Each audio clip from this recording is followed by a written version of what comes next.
apa sih sebenarnya istilah flexing yang ramai dibicarakan publik selama ini dan asal muasal kata flexing. Nah, kita juga akan cari tahu apakah flexing ini proper untuk digunakan sebagai cara untuk mencari keuntungan bisnis. Seperti apa nih ciri-ciri dari flexing sebetulnya kalau kita lihat dari fenomena yang terjadi Indra Kents, Doni Salmanan, dan apa yang menjadi penyebab dibalik perilaku flexing seperti yang dilakukan oleh beberapa crazy rich di Indonesia. Nah, saat ini juga kita bisa lihat nih banyak masyarakat yang terberdaya kena tipu muslihat dari cara instan untuk menjadi kaya. Nah, kita akan bahas lengkapnya bersama dengan Profesor Renald Kasali. Selamat pagi, Prof. Renald. Pagi, Mercy, silakan. Prof, kalau kita ngomongin masalah flexing ini yang ramai dibicarakan oleh publik, sebenarnya apa sih arti flexing dan asal muasal kata flexing ini, Prof Renald?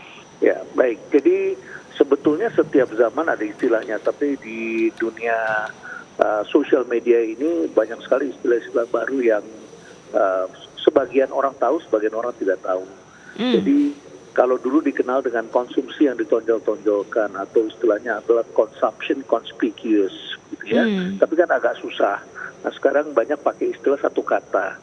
Nah, satu kata yang menonjol kan banyak sekali sekarang ini. Nah, misalnya ada kata trolling. Trolling itu artinya memancing orang marah. Kan di sosial media banyak sekali orang yang ngomong sembarangan yang memancing kita yang marah. Nah, demikian pula dengan flexing. Flexing itu asal katanya kalau kita ngomong ini begitu ya, orang menonjol-nonjolkan dirinya. Itu seperti misalnya flex itu kan otot artinya. Jadi orang pakai hormon dan sebagainya supaya kelihatan ototnya kelihatan macho. Padahal mungkin dia kurang macho barangkali ya. Nah, tapi sekarang flexing ini menjadi gaya hidup yang karena sosial media orang bisa pamer, orang bisa menunjukkan yang perempuan itu pakai tas mewah, tujuannya bukan untuk mengimpresi cowok, tapi untuk mengimpresi cewek lain. Bahwa dia juga bisa punya begitu. Nah, kalau laki-laki itu biasanya adalah mobil ya, apalagi ya, mobil, jam tangan, kayak begitu-begitu ya. Mereka gunakan untuk mengimpresi cewek. Nah, sekarang semakin berkembang ke sini digunakan untuk penipuan atau untuk menarik orang lain. Yang perempuan untuk mencari pria kaya, yang laki-laki mencari market ya, mencari pendapatan dengan beragam cara. Kira-kira begitu. Ini bukan fenomena baru ya, Prof Renald ya? Sudah terjadi sejak lama atau seperti apa nih, Prof? Kalau dulu dunianya adalah dunia fisik, jadi tidak orang harus tatap muka, harus kelihatan, jadi dipakai secara fisik. Kalau sosial media itu dunia kamera, jadi kamera itu bisa dimanipulasi. Coba perhatikan deh ya, yang disebut crazy rich, yang muda-muda itu ya, fotonya kan sama semua tuh kurang lebih stylenya. Misalnya cewek mau cowok, suami atau istri begitu ya, mereka ada pengarah gayanya, kelihatan sekali ada pengarah gayanya dan sangat tidak natural foto-fotonya. Tetapi karena produk yang mereka jual itu adalah kosmetik, investasi, apalagi ya, yang berkaitan dengan membuat orang iri begitu. Itu sudah dimulai dengan waktu itu ya, first travel ya. Bagaimana mereka menunjukkan pergi ke Menara Eiffel dan sebagainya yang membuat orang tuh ngiler begitu ke sana. Nah, tetapi sekarang juragan-juragan baru ini menunjukkan bahwa mereka benar-benar seperti sultan. Jadi kalau pergi ke Turki itu kan negeri sultan gitu ya. Nah, mereka berfotonya dengan menggunakan topinya sultan, terus kemudian gerakannya sultan. Nah, akhirnya mereka juga melakukan agak diduga begitu ya, menggunakan teknologi baru seperti operasi bedah plastik dan sebagainya. Jadi wajahnya yang dulu kita kenal sebagai orang-orang yang biasa, sekarang kelihatan sekali wajahnya, pakaiannya, jam tangannya, sepatunya, itu kelihatan sekali. Dan mereka memilih tempat-tempat yang menjadi idaman bagi banyak orang untuk ke sana. Prof, menurut Prof Renald, apa penyebab dibalik perilaku flexing seperti yang dilakukan oleh crazy rich ini, Prof? Dan tujuannya ini apa sih sebenarnya? Jadi ini memang tidak lepas dari budaya instan. Semakin kesini teknologi itu bisa membuat orang bertemunya instan. Kalau dulu seseorang itu harus bertemu, pergi dulu, dia naik bis, jalannya kira-kira 1 jam, 2 jam baru ketemu. Sekarang itu sekelebat dia ingin ketemu sudah buka laptop atau buka tab atau HP sudah langsung bisa lihat tatap muka dan sebagainya. Itu semuanya instan, kecepatan. Sampai kemudian ada motivator-motivator yang mengajarkan dan sekarang masuk ke dalam pikiran mereka, yaitu jangan kerja keras tapi kerja kerja cerdas, passive income, bagaimana cara cepat jadi kaya di bawah umur 30 tahun, dan seterusnya. Jadi itu masuk dalam alam bawah sadar mereka dan kemudian mereka diajarkan caranya tuang atau tulis di dalam buku dan itu jadi dream kamu. Nah, apa yang kamu pikirkan itu akan kamu bisa dapatkan. Itu yang ditujukan oleh Indra Kents ketika dia datang ke televisi. Dan teman-temannya juga begitu, ditulis di buku, kasih gambar cita-cita mereka dan akhirnya mereka kebut di bawah umur 30 tahun mereka dapatkan semua. Termasuk penjara juga mereka dapatkan di bawah umur 30 tahun. Begitu, ya. Oke, Prof. Apakah keinginan untuk menjadi kaya di usia muda itu bagaimana menurut Prof? Apakah salah atau tidak? Dan cara mencapainya ini yang perlu diketahui oleh masyarakat ini seperti apa? Caranya kan pasti nggak instan nih, Prof. Nah, ini bisa dijelaskan secara lebih lanjut, Prof Reynald. Semua orang berhak untuk jadi kaya dan kaya bisa kapan saja terjadi. Keberuntungan bisa didapat oleh seseorang, yang lain belum tentu bisa dapat keberuntungan, ya. Tetapi yang terpenting itu adalah cara yang ditempuh untuk mendapatkan keberuntungan itu. Nah, kalau cara yang ditempuhnya adalah dengan merugikan orang lain, maka dia akan bermuara ke masalah hukum.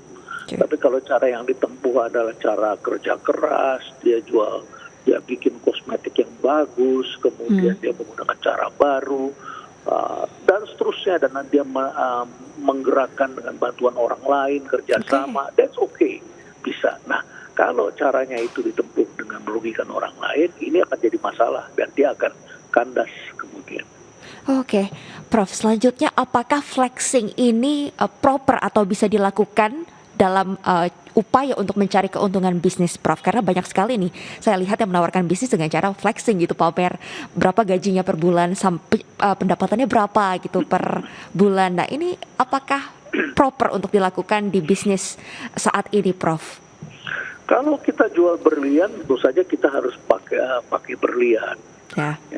Betul. Kita harus menunjukkan bahwa kita memang adalah orang yang pantas pakai itu dan kita tunjukkan kalau dipakai ini jadi cantik, jadi keren dan sebagainya. Kalau kita jual mobil mewah, ya kita harus tunjukkan. Ya, yang jual itu harus pakai jas, dia punya mobil mewah dan lain sebagainya. Jadi jangan jadi kita anggap flexing itu tidak perlu, tetap diperlukan.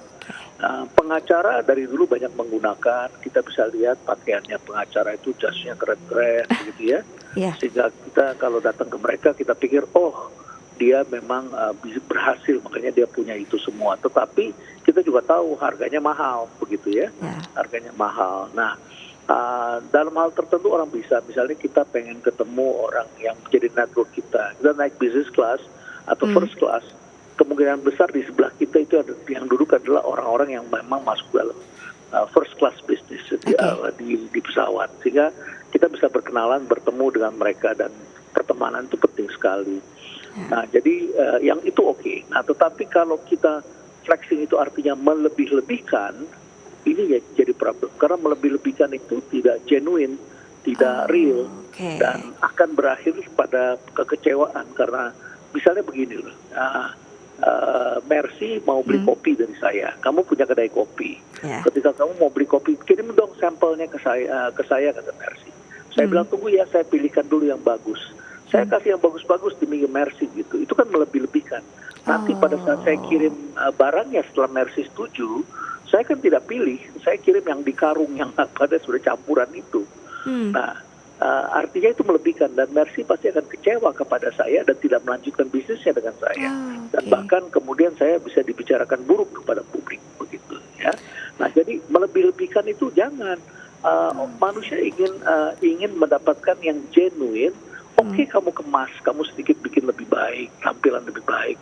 Tapi jangan kita over promise, gitu ya. Over promise, janjinya berlebih, tetapi delivery-nya under deliver. Itu tidak boleh. Jadi kita tetap harus mengupayakan sesuatu itu sebaik apa yang kita janjikan. Itu yang akan membuat orang langgeng. Buat apa kamu 5 tahun populer, meledak, ya? atau 2 tahun, bahkan sekarang sangat instan. Tapi setelah itu kamu hilang, setelah itu kamu tidak punya masa depan. Karena Mark Twain tuh pernah bilang, kalau kita kehilangan dompet, kita bisa cari lagi uangnya. Tapi kalau kamu kehilangan nama baik kamu, seumur hidup kamu tidak bisa makan nanti. Ya, setuju, Prof. Berarti memang yang penting dari masyarakat saat ini adalah genuine ya, Prof ya. Apa adanya, tidak melebih-lebihkan dan sesuai dengan ekspektasi yang kita berikan kepada partner bisnis maupun rekan bisnis kita. Nah, kalau sebagai masyarakat, Prof, bagaimana sih kita membedakan yang mana yang flexing, mana yang genuine, Prof? Terutama ketika kita ini ingin memulai bisnis atau ingin join di satu komunitas bisnis tertentu. Nah, ini gimana cara membedakannya, Prof Renald? Ini bisa diajarkan, bisa diceritakan, tetapi butuh kecerdasan. Okay. Kalau kita tidak punya kecerdasan, kita akan jadi korban. Ya, kecerdasan itu diperlukan bagi siapapun yang ingin mendapatkan sesuatu, mendapatkan pasangan. Kita harus uji pasangan itu. Oke, kita senang lihat penampilan pertama, tapi gimana bedakannya? Ya, kita datang ke rumahnya, kita harus lihat dia sesuai apa enggak. Kalau mobilnya mewah, ternyata dia sewa, ternyata dia pinjam punya temannya, begitu ya. Kita kan tahu ketika kita berkunjung ke rumahnya. Jangan hanya lihat rumah yang baru dibangun, tapi lihat orang tuanya. Jadi pepatah mengatakan, learn before you earn. Pelajari, dalami dulu terlebih dahulu. Jadi kalau bagaimana membedakannya, ya kita harus tumbuhkan kecerdasan kita, sehingga kemudian kita bisa menjadi lebih cerdas membaca dan menguji kebenaran. Apapun juga jangan cepat-cepat percaya dengan rekomendasi. Jadi kalau rekomendasi teman ini, saya untung lu sekian, tar dulu. Sekarang kalau yang namanya untung itu disampaikan dan diceritakan kepada publik seperti itu bisa jadi cuma sementara, fata morgana dan sebagainya. Uji dulu, benar atau tidak. Dan hampir semuanya itu rata-rata ada persoalan-persoalan. Termasuk diuji ketika kita mau memasukkan uang kita untuk investasi, Prof, sehingga tidak terjerat investasi bodong. Betul, ya, betul sekali. Apa yang perlu diperhatikan, Prof, supaya kita nih tidak kalap dengan pikiran mau cepat kaya dengan instan, tapi kita bisa rasional. Nah, ini saat memilih investasi supaya tidak terjebak investasi bodong, bagaimana tips dari Prof Renald Kasali? Pertama, tentu saja kita harus membuat diri kita itu hebat, gitu ya. Tunggangan kita yang terbesar itu adalah kita. Kita ini harus kita investasi. Jadi bukan uang yang pertama-tama harus kita investasi, begitu saja. Diri kita, uang itu kita invest supaya kita nilainya bertambah, sehingga kemudian kita bisa mendapatkan pendapatan lebih baik. Kalau misalnya pendidikan kita SD, kita hanya dapat upah di bawah UMR. Kalau kita pendidikan kita SMA, kita bisa dapat UMR. Kalau pendidikan kita tingkatkan lagi, dan kita tidak hanya punya ijazah, karena ijazah itu juga suka menipu, begitu ya. Nah, kita tingkatkan kualitas diri kita, kita pelajari bagaimana caranya, disiplin kita, itu akan mengakibatkan nilai kita lebih mahal, gitu ya. Nah, kalau punya uang lebih, kita boleh invest, dan invest itu tidak boleh semuanya ditaruh di satu tempat. Misalnya di situ menawarkan 50% keuntungan dalam 1 bulan. Taruhlah hanya 5% saja di situ. Jadi kita tetap harus taruh di bank konvensional, deposito, yang mungkin cuma dapat 2%, 3%, it's okay, tapi aman, gitu ya. Kita ada uang lebih lagi, kita taruh sebagian di emas, harganya nggak naik-naik, tenang saja, tapi kan tidak turun, begitu ya. Nah, terus kemudian cari lagi usaha apa yang kita bisa dapatkan. Karena usaha pun itu naik turun. Menjelang Lebaran penjualan baju hijab naik, ya, kita usaha itu.